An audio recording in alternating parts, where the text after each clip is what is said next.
After a long while in finishing the previous season of StarCraft 2 Circuit, we have announced a new balance patch to StarCraft 2 5.014 with lots of changes happening in this video and in this patch, so I want to go over them somewhat in detail and explain what kind of impact they could have on the game. So without further ado, let's just go straight into the changes. First of all, let's read the introduction that was happening in here. So greetings from the StarCraft 2 Community Balance Council. Around 7 months, so there's a lot of changes for 14 units and 10 buildings, as well as 2 new abilities. One of the abilities is somewhat interesting. One of them is for Protoss, and I believe the other one is for the Terrans. We'll get into it. We feel that the previous patch has mostly achieved its goals, fixing community pain points around Widowmice and Cyclone. Cyclone in PvP is kind of a problem in my opinion, but we'll see. Slightly helping Protoss players in early and mid-game against Terrans. Yeah, I think Cyclone is a problem in the early and mid-game against Terrans, but changing the Widowmice especially definitely helped a lot, so I do agree with that. However, the current patch has a couple of more ambitious goals outlined below. The first goal is to nerf defensive and camping playstyles for all races. Fully agree. Both related to early and late game. On the higher levels of play, we will target specific units, buildings and abilities suited for camping to promote more active gameplay across all stages of the game. I think this explanation makes sense, but can you really achieve that? I think nowadays we haven't seen that much of defensive and camping playstyles other than in mostly Terran versus Zerg. I think other matchups, I will be mostly talking here from the Protoss perspective, of course, in this video, but I think in other matchups, you didn't really get to see that much of camping playstyle on the contrary to the previous patches that we had. So I think we were in a good position in StarCraft 2, but looking at Terran versus Zerg especially, I think the camping playstyles were very annoying to watch, especially, you know, many series in a row of Terran versus Zerg. So I would like to have that addressed, that's for sure. The second goal is to continue reshaping Protoss tools for high-level gameplay. We believe there is still a major gap between how Protoss race plays and feels on the highest level of play and the levels below, sure.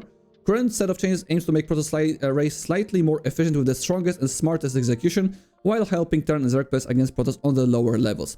I do agree with that wholeheartedly. I think Protoss is very hard to deal with on like the middle level of StarCraft 2, like slightly below Grandmasters and so on, where when you create an army that is almost untouchable, like, you know, the Colossus, Storm, Disruptors, it's very hard for the lower level of play to overcome that, or even battery overcharge, something like that, that is hard to know exact amount of units that you need to, you know, break through a battery overcharge and so on. While at the highest level of play, I think we can see a lot of Protoss struggling because I think you need to play near perfectly. There's very little room for mistake in Protoss gameplay, and once one of the mistakes happen, it's very easily spiraling out of control, and the highest level of play players tend to use these mistakes of the Protoss players very quickly, and yeah, then you basically lose the game. But if you play perfectly, it can be kind of annoying to deal with that. The third goal would be to provide strong playstyle alternatives for various matchups. Zergs might now have better equipped to use ground-based armies against mass air strategies, and some of the Terran mech units are now more efficient in harassed or certain straight-up fight scenarios. Whatever that means, we'll see with the changes.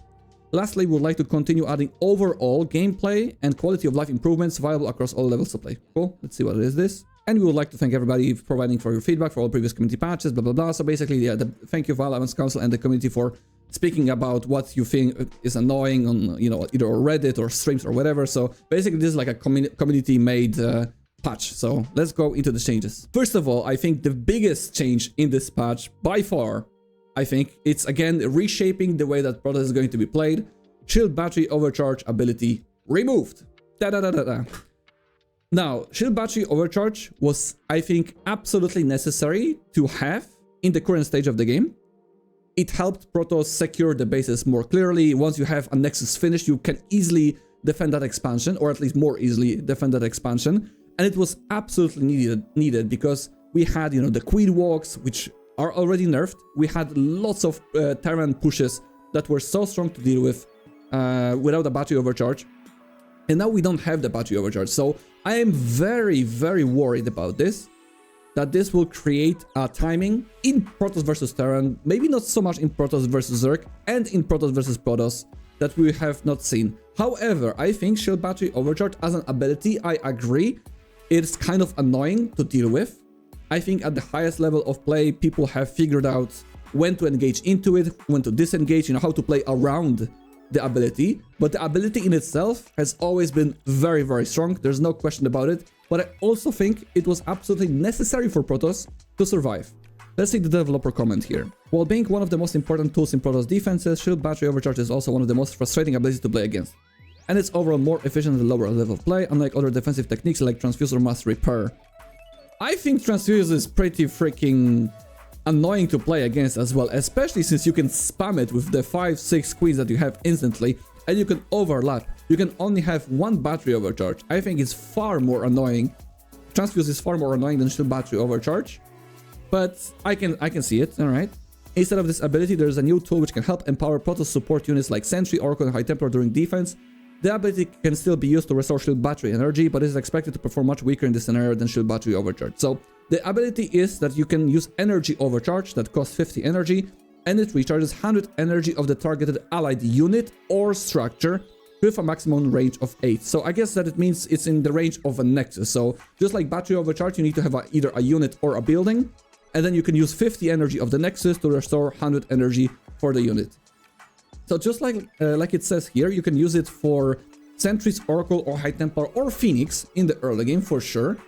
But the thing that I'm the most worried about is Protoss versus Terran early game with this.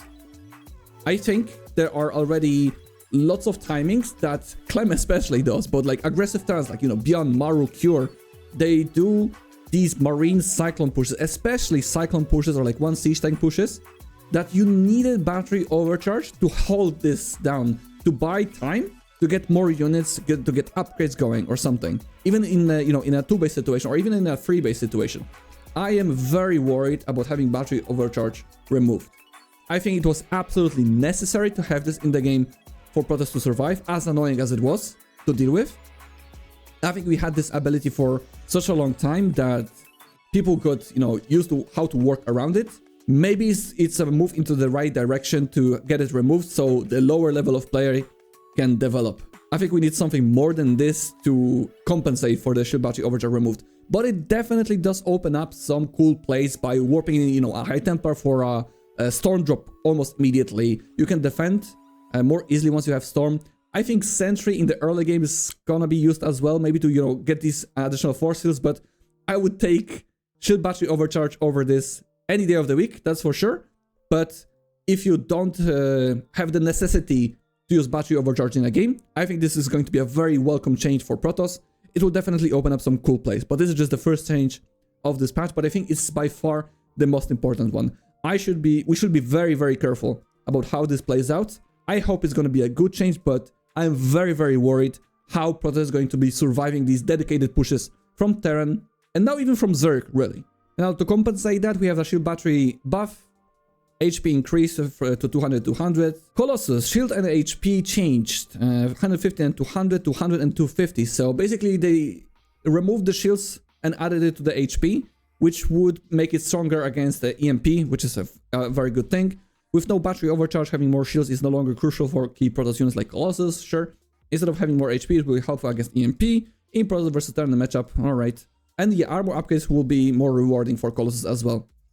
Good change. It's like an indirect nerf to EMP, right? It makes the Colossus more likely to survive against EMP in like mid-game or even late-game Terran attacks. And it could also help survive versus the Vikings, so a buff for Colossus. Next change is going to be Tempest. Supply cost decreased. I love this change, finally. I think Tempest is not that strong of a unit. It's a good unit, don't get me wrong. I think it's usable, but it's very weak. Because it costs so much supply, because the moment you get to the Tempest, your army is just looking so much smaller, because 1 or 2 Tempests really don't make a difference. When you have like 3, 4, especially 5, it's like a magical number. You can finally find some use to it. So now with it having 4 supply instead of 5, you will get, even additional 2 High Templars or whatever you want to make. So it's a good change. Damage point decreased. I think that means they're like kind of more microable. Not really sure how exactly I understand it, but I think the damage point is like when it starts shooting, like kind of the moment of the stop. So it basically makes it more microable. And attack range versus air decreased by 1. So a little nerf, but with a little buff of supply cost. I'm okay with these changes. I think it's kind of annoying when you see Tempest shooting from afar versus Zerg against Vipers or Corruptors. And it will definitely increase the potential to interact between the players in Protoss versus Protoss as well. So it kind of goes to the point of the nerfing the camping playstyle. So I think that's a fair change. I'm okay with that. And developer comment Tempest are very important late game tools, sure, but they're high supply, yep. Set of changes will help high level Protoss players to fit a bit more power, yeah, because it's more micro ball. For micro ball, slightly decreasing units maximum attack range to strengthen not strengthen mass Tempest armies. Sure, okay, we got it. Immortal. Mineral cost decreased to 250 as it was some time ago, but weapon cooldown increased, so slightly less attack speed. I actually tested it out in the map. It is noticeable, but it's not that big of a nerf. I think it's an okay, let's say, a trade because it costs less, which would make Proxy Robo more strong in Protoss versus Protoss, and we already have Shield Battery Overcharge removed, so I'm a bit worried that this change combined with the Battery Overcharge will make a big comeback for Proxy Robo in PvP almost every game. Proxy Robo, even in this iteration of Protoss versus Protoss, is still playable. It's still a very dangerous tactic. With this change, it will happen even faster, so I'm a bit worried about that. We'll see if maybe new counters will come up because of the energy recharge. Maybe we will use more sentries or maybe oracles or phoenixes to lift the additional immortals. Actually, adding that energy to the phoenix would help to lift more immortals. So I guess maybe it's not going to be that big of a problem, but it's the first thing that really came to mind when I saw this change. So we will be able to spam more immortals, but they are not going to be as effective as before because of the attack speed change. I'm not too unhappy about this change, but I don't think it changes it that much. Now, another big change for Protoss that I would say I'm completely against because it hugely nerfs already very fragile late game Protoss versus Terran, in my opinion. Now, the Nova damage is decreased from 145 to 100 only, but plus 100 versus shield. So in Protoss versus Protoss, the Disruptor is not changed, but it is drastically changed in Protoss versus Terran and Protoss versus Zerg with a slightly bigger radius, which it was a couple of patches ago. So before I go into my opinion, I want to see what the developer comment is. Disruptor might be very difficult to play against on the lower levels, true. But on the highest level, their efficiency dropped down significantly after the previous changes. True. This set of changes aim to bring back some of the Disruptor's old power, okay? But you're nerfing the damage so much, making avoiding any damage more challenging for the professional players, while at the same time, making single Disruptor hits less punishing in the worst case scenario. With the new damage output, Disruptors will no longer one-shot units like Marauders, Roaches, and Ravagers, while being more efficient against units like Marines, Ghosts, Banings, and Hydras, as well as having more potential in certain PvP scenarios. So in PvP, it's changed. It's just a straight up buff in PvP because of the radius. In PvT, Terrans are already so good at dealing with the Disruptors, thinking like, you know, I'm saying the best Terrans, right? It's supposed to help in the lower level of plays. It will definitely do that. But it creates such a drastic change in the highest level of play that even getting a one Disruptor shot is not that very common in the highest level of PvT.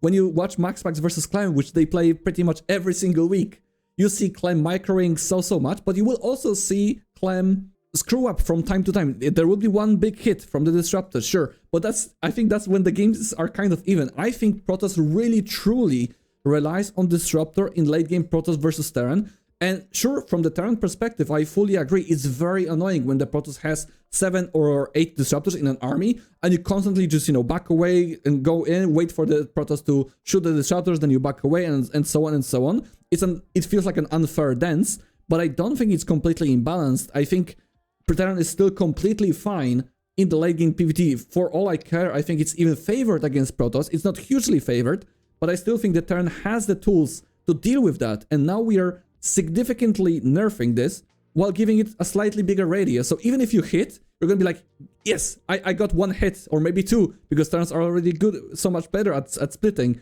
but it's not going to be as impactful as before.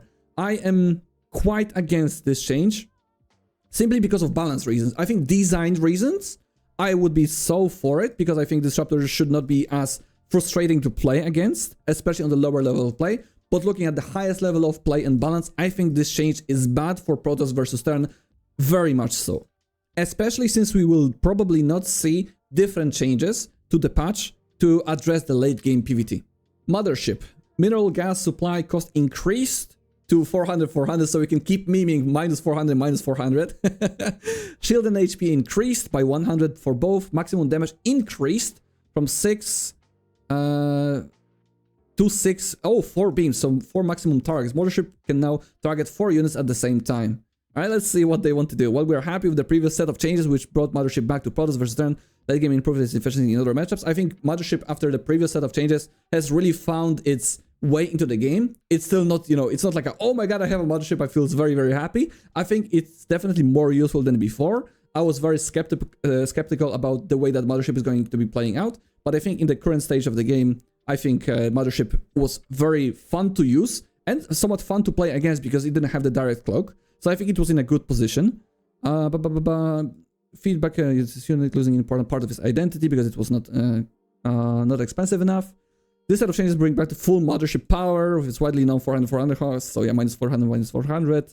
While also adding a unique ability to target up to 4 units at the same time. The single target DPS of the Mothership is now reduced, but the overall damage output will be much higher. This feels like such a freaking bait. Nobody in their right mind uses a Mothership for damage.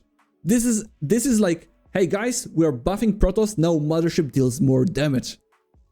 It's more expensive, like sure, it has more HP and more shield, so it can be more at the front, but nobody uses it for damage. This is a bait buff. This is a buff for the sake, hey, we buffed Protoss. You know? This is a big change. It can target 4 units at the same time. Look at it killing Zerglings. Look at it. Look at it. It's so strong. Look at it. It doesn't kill anything, and it's even half HP on the GIF, which is so fitting. Nobody uses Mothership for damage. This is a bait buff. It's not like I'm upset about it, you know. I will gladly accept the buff, but this doesn't change absolutely anything. It's just more expensive as before. It takes more supply. So you have the less supply of a Tempest, but then you have more supply of a Mothership, and it has more HP. So it will still get abducted. It will still get EMP'd and killed by the Vikings. It's a bait buff. It doesn't change much. It's just more expensive. So these are all the Protoss changes. I will get a general opinion about it, I think, after we finish all the changes. So let's go into the Terrans. Bunker, missile turret, sensor towers, salvage ability added for these. Also returning 75% cost. Salvage process now being cancelled upon taking damage. This change will allow Terrans to be more efficient while moving from one defensive point to another, while at the same time increasing their overall investment. Of like Proxy Reaper, I suppose. And the salvage is now much easier to counter because the salvage process is now being cancelled upon taking damage.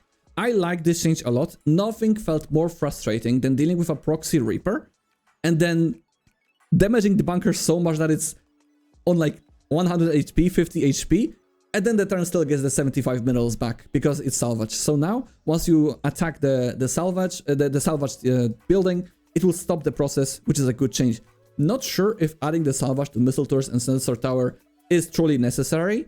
I think it like kind of makes sense from a game design point of view. It's like defensive structure is like a bunker, and then it will be the missile turret and the sensor tower. I don't think it's necessary. I don't understand where this is coming from. It's just to help Terrans more, I suppose. Do they really need that help though? Not really sure. I am not too upset about this change, but I would question if this is necessary for the sake of balance of the game. Now the Terran can, you know, create a couple of turrets for Oracles, DTs, and so on. Then they can salvage this the moment they see there's no Dark Templars, no Oracles, or Mutas, I guess, versus Zerg. I'm not sure about TVT and so maybe versus Banshees.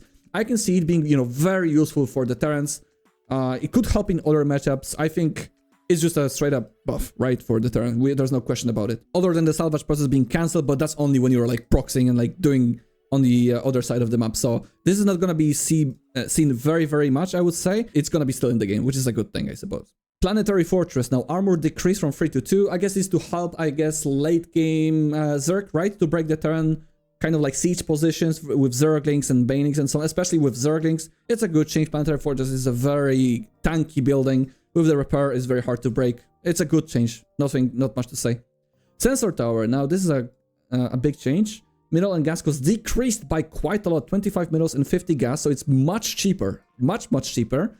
While the range has been reduced quite significantly, almost a 50% area size reduction.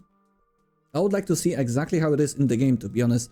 From these numbers, it's hard to say how impactful it is. I think especially on small maps like Ghost River and some other maps that are quite tight, this might be just even just a buff for the Terran, for the cheaper Sensor Tower, because they still will cover a large portion of the map.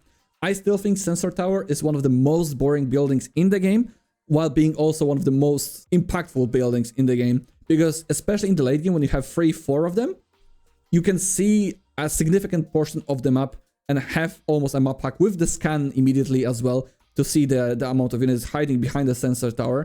I think it's a needed change, but I don't think it changes the true power of the sensor tower anyway. Orbital command. Now this is a cool one. Extra supply cooldowns now also increases the HP of supply depot to 500, immediately repairing it. So basically if you're losing, like in this GIF in here, if you're losing your supply depot, you can call it down to repair. It could help in the lower levels of play. I'm not really sure in the highest level of play it would have a huge impact. It adds some cool plays to use the energy of the orbital to instantly repair the supply depot. I think it's a cool change. I don't have anything against it. I think it just kind of makes sense to drop a brand new supply depot that it immediately, you know, gets repaired. I'm fine with that. It might make the Zergs even less incentive to attack the Terrans, you know, because it's even easier right now to defend the all-ins of the Zergs if you have this kind of ability to repair your supply depot immediately, which might make for less variety in the Zerg playstyles in the early game versus Terran. Hellion, Blue Flame upgrade bonus damage versus light increased by 4. That's a quite big increase for the StarCraft balance patches. As the Blue Flame upgrade is rarely utilized as a harassment tool, this change is added to allow Hellions with Blue Flame to two-shot workers of all races. This might also help underused mech playstyles in all matches and promote generally more active early and mid-game from Terran players. I think it's mostly a change for TVZ. We see a lot of Hellions, and there are some Blue Flame builds from the Terrans in Terran vs Zerg. You might see some that in TVP. I'm not sure where this change is really coming from, other than the, you know, we want to give you more options to harass.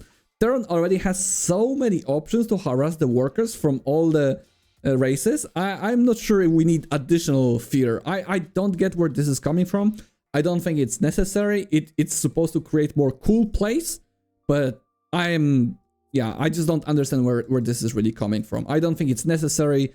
I guess it's easy for me to say that I disagree with this change. It's not game breaking by any means, but I just don't think it's necessary for the game to have this change. Now, another big change in this is Liberator. Advanced ballistics effect changed from providing +2 range in defender mode to increasing the radius in defender mode from 5 to 6.25. So that's quite a big increase in the area. So the area of the Liberator is going to be just, you know, wider, basically in the entire circle. But it's not going to be in the range. So it will be possible to walk around with the Stalkers. It will also create a possibility where there are not going to be situations where there's a Liberator with range sieging the entire base by sieging, you know, a single mineral field. I think it creates that interaction much more difficult, which is a good thing for Protoss, of course. And smart servos upgrades now also affect Liberators, so they will be just faster in sieging up and sieging down. I mean, I think that's the Liberator's disadvantage, right? It's such a strong unit. Again, I'm speaking from the Protoss perspective. It's such a strong unit for Terran versus Protoss in the late game. I guess a lot of Terrans don't like it because it does take a long time to siege up and siege away from. It will help with that quite a lot, I would say. Necessary? I don't know. Terrans are getting a lot of help. But maybe I'm quite biased for Protoss. I'm not really sure. We'll see if it will have a significant change. I don't think Terran really needs that late game help in Terran versus Protoss. It might have some more use in Terran versus Zerg against, you know, Vipers or whatever. Not really sure how this is going to be affecting TVT or TVZ. Speaking from the Terran versus Protoss perspective, it's just, you know, it's just help for the Terran in the late game yet again. Now, Thor, explosive payload splash mod damage is increased by 2. And just +4 versus light. Explosive payload splash rate is now increased from 0.5 with 100% splash damage to 0.5 with... okay, so there's like less splash damage. Okay. So there's like, it's like more spread out. Kind of like a Widow Mine used to be some time ago. And explosive payload attack range decreased. Okay, Thor's explosive payload mode, while being default for the unit, is rarely utilized outside of TVZ against Mutalist, true. And it's overall much weaker than its high impact counterpart, sure. You basically want to have Thors in a, you know, single target mode almost all the time, not only because of the range increase, but also just the damage of it. So you can see in this GIF the splash in play. I mean, it's an interaction that will never happen anyways. Void Rays versus Thors. Thors are never going to be used in TVP that much unless you're meching, right? I guess maybe with the Hellion buff they might start meching, but it's just a worse. It's just a worse unit to make. There's no reason to do that. I mean, the Disruptor is gonna be nerfed quite a lot, so it might help to go mech now, because Disruptors are not gonna be that effective versus the mech. But you still need a lot of disruption. Yeah, I don't think Mech is gonna make a big comeback to TVP because of that. Okay, well, Thor changes, guys. Thor changes. Now, kind of game-breaking changes for Zergs. This is the first time, I think, ever, since StarCraft 2 history, even since the beta, I think, we've never seen a mineral cost change to the main building of the race. It always was 400 for the Nexus, 400 for the command center, and 300 for the hatchery. Well, 350 if you include the drone, right? Now, it's gonna be 275, and in exchange, the Queen is gonna be 175. I want to read all of these changes and see the developer comment here. Spinecrawler build time decreased. Yeah, it was building for quite a lot. It will also help with defending cannon rushes, and damage increased to 30. I think Spinecrawler versus Armored was already strong, but definitely not the strongest static defense. I think kind of boring static defense. I don't like this change. Why? Because they said in the beginning that they want to nerf defensive and camping playstyles for all races. And they straight up buff a static defense. Sure, Spinecrawler is not the most scary static defense, but it is a buff which makes the Zergs more likely to build them, right? In the late game. Especially with a Sporecrawler change as well. Damage increased from 15 to 20 and HP decreased. So it's less likely we're less likely to harass the Zerg. Okay, let me just read the developer comment here first. Zerg playstyles against Terran and Protoss players on higher levels are mainly focused on defensive gameplay featuring mass queens. Sure. The efficiency of such defensive styles with strong execution means that Terrans and Protoss might also prefer to stay passive. Yep. Queens are very strong, hard to deal damage when queens are everywhere, which doesn't lead to an active early game. This set of changes, while not majorly influencing Zerg openings with a limited number of queens, is aimed to make mass queens playstyles less affordable. Really? 25 more minerals on a queens makes it less affordable? I think like they still get that money from the hatchery being faster, right? They will expand slightly faster, which means they will get that 25 minerals faster, which means that the change to the queen is not as big of a deal, but it is a change, of course. Spine and Sporecrawler changes will help compensate for the potentially smaller defensive impact from the queens. At the same time, Sporecrawler HP was still decreased to make sure Sporecrawler damage increases. Not. I don't get these changes. It's a. You know how I read these changes? It's like, look at this. We are exchanging something. This is a nerf. This is a nerf to the queen. You guys wanted a queen nerf. Queen is a super strong unit for 150 minerals. And it's useful throughout the entire stage of the game. All stages of the game. It can heal, it can spread creep, it can defend. You know, it's a macro mechanic, it can be used aggressively.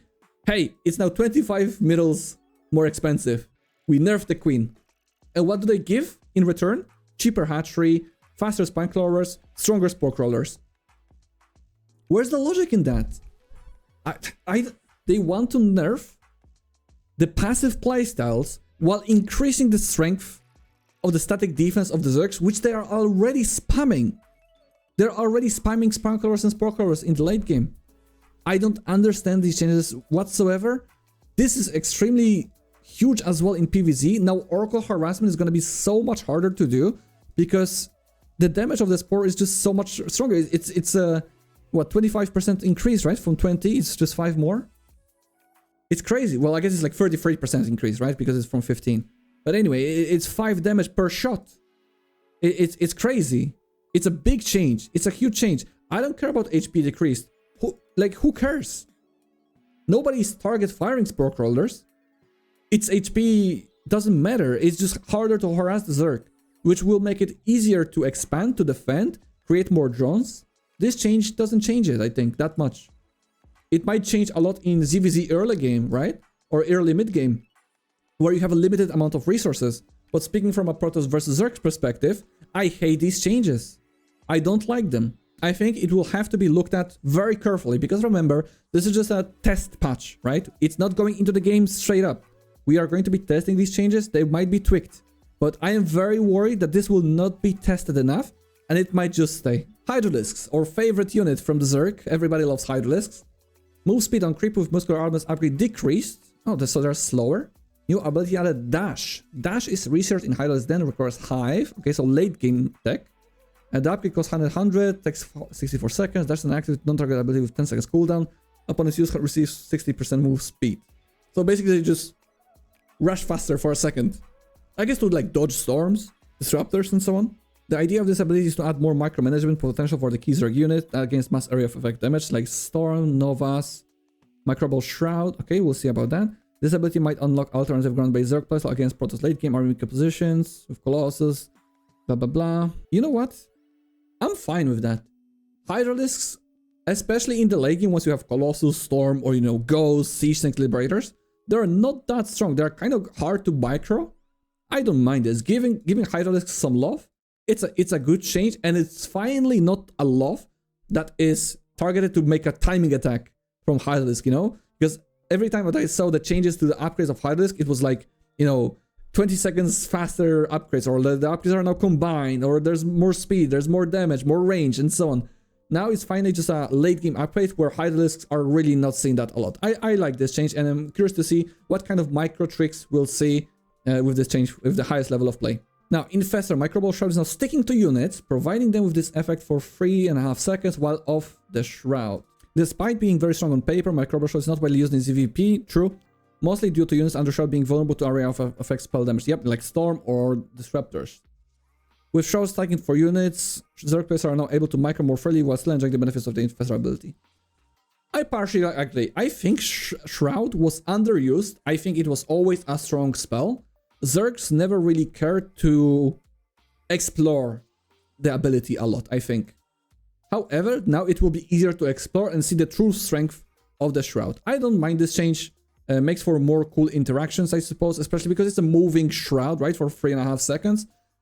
I'm not sure if it will be too strong, but we might see, you know, Hydra with Dash and Microbial Shroud, like proposed somewhere in here. I think it's a good change. We'll see how this is going to be working out. Ultralisk now can push allied units, as presented in the GIF, so it pushes through the roaches. Okay. Yeah, Ultras are kind of difficult to use. They've seen a lot of changes. Sure. We'll see how exactly it will be in the Zerg matchups. It might also create for some situations, like we can see here, the roaches are even pushed forward, right, to the army of the Terran. So they will start taking damage. It's a new kind of mechanic in StarCraft, definitely. We don't see that very often. I think we don't see it ever, right? Ultras is probably the only unit that really does that. I would like to see that even with a 4, right? To have like consistency of like high, big units to push units forward. Could also be used maybe for Archons, but it's not that necessary. I think Ultralisks kind of need that. All right, cool. Broodlord, Broodling HP increased. Broodlord weapon cooldown decreased, so they attack slower, but they attack faster. So cooldown decrease. Okay, so they attack faster. Fix the bug which prevented Broodlords seem to lose too much power in the head-to-head fights after the previous set of changes. Broodling chains are now reverted, which combined with the bug fix should help the unit perform better. So basically, Broodling has been kind of fixed, right? So it's still, it has more HP, like a lot of HP more, 10 more. Not sure if I like this change. I'm never a fan of free units. I don't like it, but you know, it might not have a huge significance in the late game because we don't really, well, actually we do see that a lot of Broodlords in the late game ZVT. I wonder if it's gonna help the Zerg against the Mass Ghost, if it's gonna be even at all noticeable, because Terrans do have a lot of possibility to deal with the Broodlings. Protoss does as well, but less more so. But yeah, I don't think Broodlings are that much of a problem. I never felt that Broodlord is surprisingly weak. I know Zergs really tend to whine about the unit and say it's very useless. But from my perspective, I never felt that, hey, there's a Broodlord, I'm happy that there's a Broodlord. You know, it was, for me, it was always a threat, but maybe at the highest level of play, it's gonna find some significance. Cool. And some general changes. Orbital Command Scanner. Team Color. Finally, very good change. Sensor Tower, Team Color as well. Command Center now auto rally to middle fields. That's a interesting change. So even if you're like kind of AFK and you forgot to set up a rally, it will automatically rally to middle fields. I wonder how this is going to work out with the middle fields that are close by, you know, like on Crimson Court or other new maps that we have currently in the map pool that have the mineable middles nearby. I hope it's not going to be automatically there because it could be kind of annoying. I like this change, especially for the lower level of play, of course. Walkers waiting for the gases. Finish do not count as idle. So now when you rally your units to the gas that is still building, you will have an idle icon on the bottom left side of your screen that says, hey, you have idle free workers, while in fact they are actually waiting for the gas to finish. So I like that change.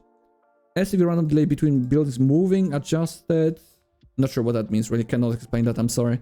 Add icon to command center, command card for Infestor, Halion Halba, Haliber showing unupgraded passive upgrades. Okay. Siege tank and immortal tracking change. Oh, it says like quality of life change, right? So there's the new upgrades, right? Siege tank and immortal tracking change from, okay, reverted, fix an issue, blank clocks, blah, blah, blah. I don't know. Fixed issues. All right. So my general thoughts about this patch. I think my biggest concern is removal of the battery overcharge. I think the problem of Protoss performing at the highest level of play is because we tend to change the playstyle of Protoss so much. We had Mothership cores, we had the pylon overcharge, we have a Nexus overcharge, we had a shield battery without battery overcharge, now we have one, now we had battery overcharge, different strength of battery overcharge. We never stay with a same like kind of like defensive way for Protoss to deal with the early harassment. Protoss is very fragile in the early stages of the game, and I think the changes that are currently presented in here don't really make up for the absolute loss of the battery overcharge. I am worried that the energy change, the energy overcharge, is not going to be enough. PvP is gonna become a freaking cheese fest again. I can already see myself proxying every single game or doing 4 gates or whatever. However, we might see the 100 energy on a sentry be more useful. Remember, sentries are now much stronger in Protoss versus Protoss because of the previous part that they get additional damage versus shield, so I could be wrong about that. But if I see a battery overcharge removed, that's, you know, a less defensive abilities for the Protoss. So I will try to exploit that immediately. Very big concern for Protoss versus Terran early game. Very much so concerned. Early game pushes from Terran are already deadly, can be deadly straight up. Tank pushes, cyclone pushes, drops and pushes at the same time. These are all pushes that are very hard to deal with already. It's possible to defend, but without battery overcharge, I'm very worried about that. But we'll see. We'll have to test it out. Maybe the energy overcharge will create some times that you can maybe defend it with a high Templar, more Oracle energy, more Phoenix energy, or maybe Sentry's force fields are gonna defend tanks. I don't know. Maybe it will happen. I have hope. And the second change I really dislike, of course, like I already emphasized, because of the goal of nerf defensive and camping playstyles, is the freaking Zerg changes. The Zerg got so many buffs. I dislike these changes a lot. It doesn't fit to nerfing the camping playstyles, especially this changes PvZ dynamic quite a lot with Oracle harassment, which is almost necessary. Every single PvZ, like 99% of the time, you open up with an Oracle to harass the Zerg to delay the growth of the Zerg. Maybe it will have a higher impact than I think it does, but we'll have to test it out. In general, I think this is a very ambitious patch. It changes significant portion of the game already, but it's a good thing. We need to refresh the StarCraft love somehow, some way, to make it more different than it currently is. I think the general direction that this patch is giving StarCraft is good. I don't mind having more crazy changes. I just hope that we can find a place where these crazy changes don't really hurt the game rather than help it. But that's why we'll have to test it out. Let me know what you think about these changes. Do you think these are changes that are good? Would you like to see more changes? What do you think is annoying that you play with? Do you think it will help with your lower level play? Because you guys are all noobs. So let me know what you think, if this set of changes will be more helpful for you. So that's it for me. In general, I would give this patch a 7 out of 10. I'm just very worried that it might change too much and we will not be able to test it enough before it goes to live and before we have enough time to react to it while it's going to be broken. So I'm worried that we will be noticing that stuff are broken a little bit too late. But I have high hopes. I'm happy to have a new patch. Let me know what you think. Take care, guys. Bye-bye.